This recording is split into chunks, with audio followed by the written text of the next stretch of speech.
एक समय की बात है, दो दोस्त मिलके, जैसे सभी दोस्त बात करते हैं उन्होंने भी की। मिले थे काफी समय के बाद, तो उनका पूरा परिवार संपन्न हो चुका था। मतलब वो दोस्त थे कभी कॉलेज के जमाने और मिल रहे थे बच्चे होने के बाद।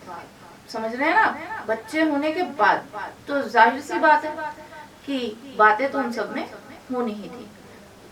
एक ने पूछा, भाई और बता, भाई और बता, क्या चल रहा है तेरे जीवन में। बोला, दोस्त बोला, भाई मैं तो बड़ा खुश हूँ। तो दूसरा दोस्त बोला, अच्छा बड़ा खुश है, तेरी खुशी का कारण भी तो बता। तो दूसरा दोस्त कहता है, भाई मेरे दो बेटे हैं, मैं अपने परिवार के साथ बड़ा संपन्न हूँ। तो उससे पूछता है, जिसने अभी कहा कि मेरे दो बेटे हैं, वो दूसरे दोस्त से पूछता है, भाई तू बता, तेरे जीवन में क्या चल रहा है। तो पहला दोस्त कहता है, भाई आंखों में आंसू भर के। पहला दोस्त आंखों में आंसू भर के कहता है, मेरे जीवन में दो बेटियां हैं। तो जो पहला दोस्त होता है वो कहता है, मैं तो बड़ा सुखी हूँ, बड़ा खुश हूँ, मुझे कोई टेंशन नहीं है। क्या नहीं है? टेंशन नहीं है। किस बात की टेंशन? कि मुझे बेटियों को कॉलेज से लाना है, बेटियों को कॉलेज छोड़ के आना है, या बेटियों की देखरेख करनी है, या फिर बेटियों को ट्यूशन लेके जाना है, या फिर ट्यूशन से लाना है। मैं इस बात से बड़ा खुश हूँ कि मेरे दो बेटे हैं। और ये बात सुन रही होती है उस दूसरे वाले दोस्त की बेटी, जो वहीं साइड में बैठी होती है। तो बिटिया अंकल का कुर्ता खींचकर कहती है, अंकल, अरे ओ अंकल। अंकल कहते हैं, हाँ बोल बेटा। बड़े प्यार से और बड़े विनम्रता के साथ बेटी समझाती है। क्या कहती है बेटी अंकल का कुर्ता खींच के? अंकल, भगवान बेटियां किस्मत वाले को, दिल वाले को और अच्छे भाग्य वाले को देता है, किसी भिखारी को नहीं देता। अरे जब भगवान ने ही आपको बेटी नहीं दी तो आप मेरे बाबा से क्या कह रहे हो? और बेटी नहीं दी और तुम्हें बेटी देगा भी क्यों? और तुम्हें बेटी भगवान देगा भी क्यों जब तुम इतने लालची और इतने लोभी हो? तुम किसी की बहन और बेटी को क्या दोगे? तुम किसी की बहन और बेटी को क्या दोगे जो अपनी ही आने वाली बेटी को अपनी बीवी की कोख में मार देते? तो समझे इसका अर्थ। अरे वो इंसान किसी को क्या देगा, वो इंसान किसी बेटी को क्या देगा जो अपनी ही आने वाली संतान का दुख दर्द नहीं समझ सकता और अपनी बीवी की कोख में ही मार देता है। एक बार एक साधु चढ़ रहा था वैष्णो देवी की सीढ़ियां और साथ ही में चढ़ रहा था एक गरीब किसान, उसके साथ थी दो बेटियां, एक कंधे पर और एक का हाथ पकड़े वो जा रहा था। क्या कर रहा था? एक का हाथ पकड़े वो वैष्णो देवी के मंदिर जा रहा था। तो सन्यासी क्या कहता है उससे? क्या कहता है सन्यासी उससे कि बाबा लाओ तुम्हारी एक बेटी मुझे दे दो, मैं या तो मंदिर में दे दूंगा या फिर आश्रम में दे दूंगा। तुम्हें इस बेटी का बोझ लग रहा होगा जो तुमने कंधे पे बिठा रखी है। तो क्या कहता है वो किसान? क्या कहता है वो किसान कि अरे बाबा, बेटियां तो जब तक कंधे पे होती हैं, बेटियां तो बोझ हल्का करती हैं, बढ़ाती नहीं। क्या कहता है कि जब तक बेटियां बाबुल के कंधे पर होती हैं, तब तक वो बाबुल का बोझ घटाती हैं, बढ़ाती नहीं। बेटियां बाबुल का बोझ कम करती हैं, बढ़ाती नहीं। यही सोच अगर सब अपना लें तो किसी भी घर में बेटियां, किसी भी घर में बेटियां बोझ नहीं समझी जाए। जब बाबुल के यहाँ से बेटियों की विदाई होती है ना, जब बाबुल के यहाँ से बेटियों की विदाई होती है ना, माँ रोती भी सबसे ज्यादा दिखती है, पर असल में बाप होता है। पूछो कैसे? किस किस के घर में बेटियां हैं? किस किस के घर में बेटियां हैं और किस किस की बेटियों की शादी हो गई है? तकरीबन सभी के घर में बेटियां हैं और आधे से ज्यादा जनों की बेटियों की शादी हो गई है। तो सच सच बताइएगा आप लोग, तो सच सच बताइएगा आप लोग, कितने बाप हैं जो बेटियों की शादी में छुप छुप कर दरवाजे के पीछे रोए हैं? सब कहते हैं कि माँ ज्यादा रोती है, सब कहते हैं कि माँ ज्यादा रोती है, लेकिन नहीं, बेटियों की विदाई पे बाबुल सबसे ज्यादा रोता है। जब वो जाती है ना तो कहता है माँ से, मतलब अपनी पत्नी से, कि अरे भाग्यवान, देख लियो बेटी को किसी चीज की कमी ना हो, उसे जो साड़ी पसंद आए वो उसे दे दियो, जो उसे सामान चाहिए वो दे दियो, लेकिन कभी सामने आके रोता नहीं, दरवाजे के पीछे छुप छुप कर रोता है। आज के टाइम में कोई भी माँ ऐसी नहीं है जिसे अपने मायके की याद ना आती। जब राखी होती है ना, जब राखी होती हो तो औरत चाहे कितनी भी बूढ़ी हो जाए, कितनी भी बूढ़ी हो जाए, लेकिन अपने भाई की याद उसे हमेशा आती है, तत्पर आती है। जब राखी का त्योहार आता है तो वो सोचती है, काश मेरा भाई आ जाए, काश मेरा भाई आ जाए और मैं उसे राखी बांधूं। और ऐसे ही जब राखी या कोई भी ऐसा त्योहार होता है तो माँ सोचती है कि बस मेरी बेटी तक ये सामान पहुंच जाए, मेरी बेटी तक ये सामान पहुंच जाए और मैं गंगा नहा जाऊं। और बेटी भी इंतजार करती है, और बेटी भी इंतजार करती है कि मेरी माँ के घर से सामान आएगा, इंतजार करती है माँ के घर से सामान आएगा। और जब सामान पहुंच जाता है तो क्या पूछती है, तो क्या पूछती है कि भाई पापा कैसे हैं। तो बेटियां बाबुल के कंधे पे कभी बोझ नहीं। पता है आप लोगों को, जब पार्वती जी की शादी हुई थी तो सबसे ज्यादा कौन रोया था, कौन रोया था? आपको पता है कौन रोया था सबसे ज्यादा? माँ रोई थी? नहीं, माँ तो रोई सो रोई, बाप सबसे ज्यादा रोया, मतलब हिमालय देव जी सबसे ज्यादा रोए, और उसके साथ साथ रोया पर्वत भी। क्यों? भाई उनकी बेटी जा रही थी, इसीलिए सबसे ज्यादा प्रिय थी उन्हें अपनी बेटियां, सबसे ज्यादा प्रिय। जैसे आज माँ को होती है ना अपनी बेटी प्रिय, वैसे ही हिमालय जी को भी थी। आज माँ सबसे पहले बायना निकालती है, बेटी के लिए बायने का सामान तैयार करती है, और क्या सोचती है कि बस ये किसी तरह पहुंच जाए, और अपने बेटे को कहती है, जा बेटी ये जाके बहन को दे आओ।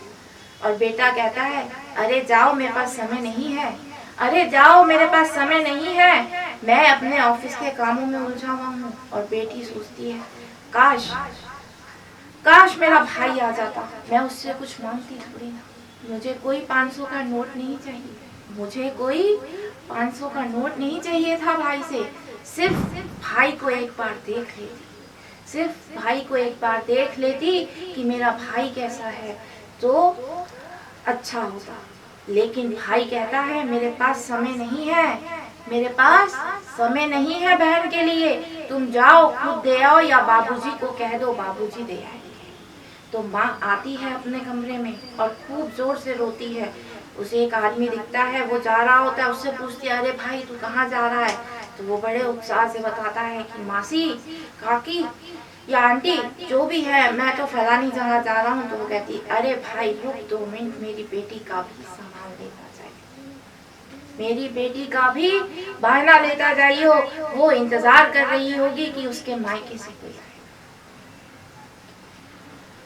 और आप कहते हैं कि बेटे ज्यादा प्यारे हैं। बेटियां एक बार को माँ बाप का दुख समझ लेती है, बेटियां एक बार को माँ बाप का दुख समझ लेती है, लेकिन बेटा कभी नहीं समझता। बेटी पूछ लेगी फोन करके, माँ तुमने खाना खाया नहीं खाया। बेटी पूछ लेगी बाप से फोन करके, पापा आपने दवा ली नहीं ली।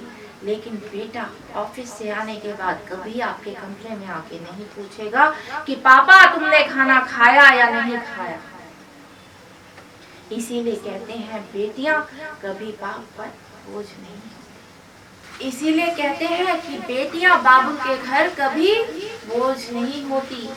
आज आपकी बहू आ गई, आज आपकी बहू आ गई, क्या आपको पूछती है पापा खाना खा लो, पापा चाय ले लो?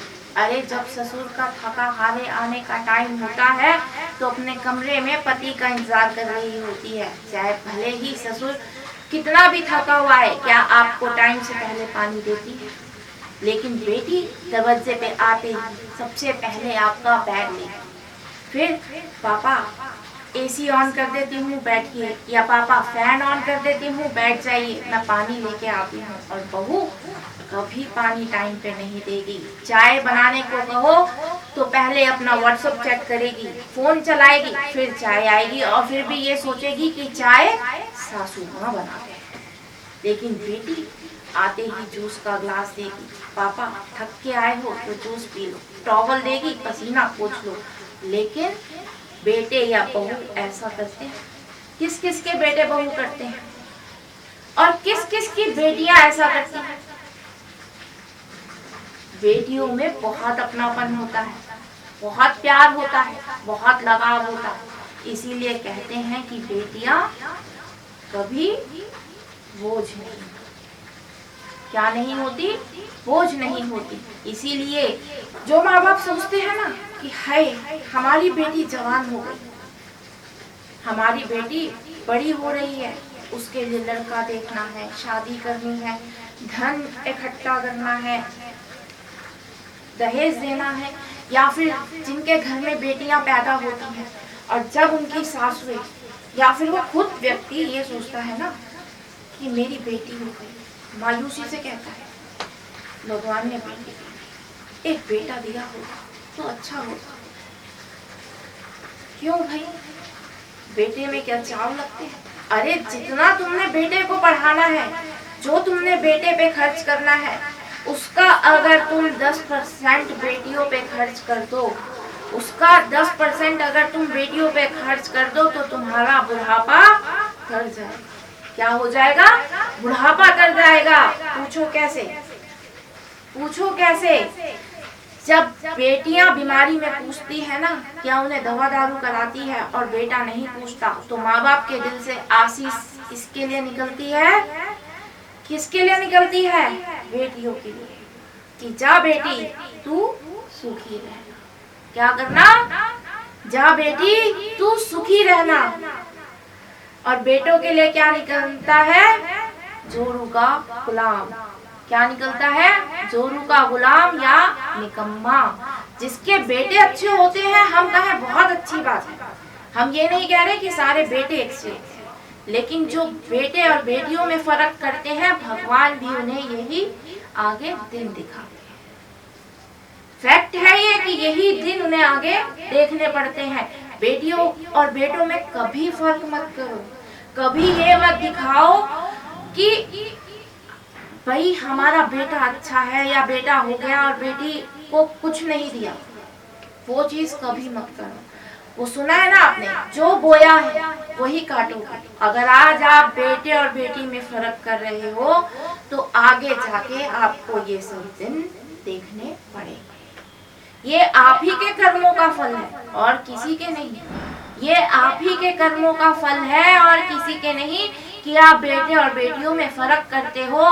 जिसने कभी अपनी बहन को कुछ नहीं दिया, जिसने कभी अपनी बेटी को कुछ नहीं दिया, और वो उम्मीद करता है कि सामने वाले की लड़की आके आपकी सेवा करे,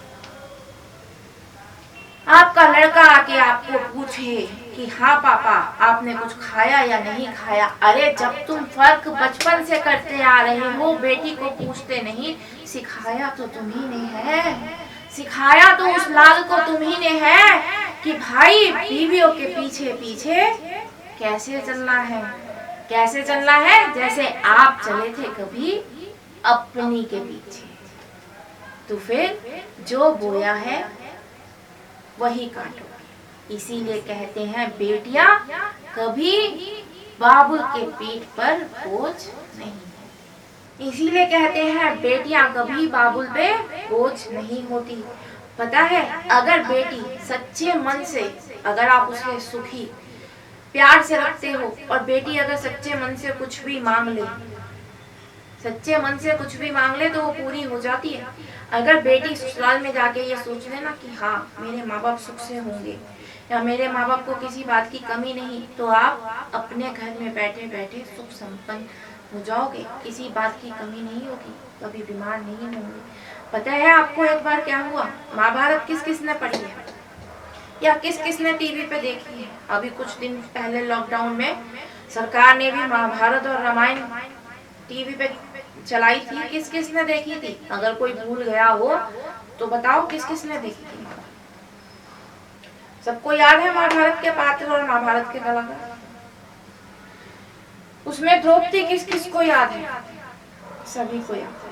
और ये भी पता ही होगा आपको कि द्रौपदी के 5 पति थे। द्रौपदी के 5 पति थे। कैसे थे? हम बताते हैं। द्रौपदी के 5 पति ऐसे थे, जब बचपन में द्रौपदी बहुत पूजा पाठी संस्कारी थी, बाद में भी थी लेकिन बचपन की बात बता रहे कि जब द्रौपदी छोटी थी और बहुत पूजा पाठी थी तो उसके पिताजी बहुत गुस्सा होते थे। लेकिन एक दिन कुछ साधु संत वहां आए। क्या आए? साधु संत वहां आए और आके बोले भोजन करा। अब द्रौपदी जी तो वैसे ही बहुत वो थी भाई कि मतलब प्रेम स्वभाव की, तो उन्होंने कहा पिताजी हम इन्हें भोजन कराएंगे। तो बोले ठीक है। अब वो बेचारे उनके पिताजी एक साइड में बैठ गए और द्रौपदी जी सबको बारी बारी भोजन कराने लगे। भोजन कराने के बाद जब सब साधु प्रसन्न हो गए, सबने कहा ठीक है भाई अब मांगो तुम क्या वर मांगते हो। पहले के जमाने में यही होता था ना कि भाई कर लिया अपना पूजा पाठ और उसके बाद परीक्षण के लिए हाथ क्या फल मिलता था। आजकल तो भगवान जी समय लगा देते हैं, उस टाइम क्या होता था हाथ क्या साधु संत जो है वो ईश्वरीय रूप होते थे जो कि महान तप करते थे। तो बोले भाई मांगो, बोले भाई मांगो क्या मांगती हो। तो पार्वती जी ने कहा मुझे सुंदर पति मिले, बलवान मिले, वीर मिले, ऐसा पति मिले, वैसा पति मिले। 5 बार उन्होंने कहा ऐसा पति मिले, वैसा पति मिले, वीर मिले, बलवान मिले, सुंदर मिले। तो साधु ने कहा तथास्तु, जितनी बार तूने कहा है उतने ही पति तुझे मिले। इसीलिए कहते हैं कि बेटियां कभी बाबुल के पीठ पर बोझ नहीं।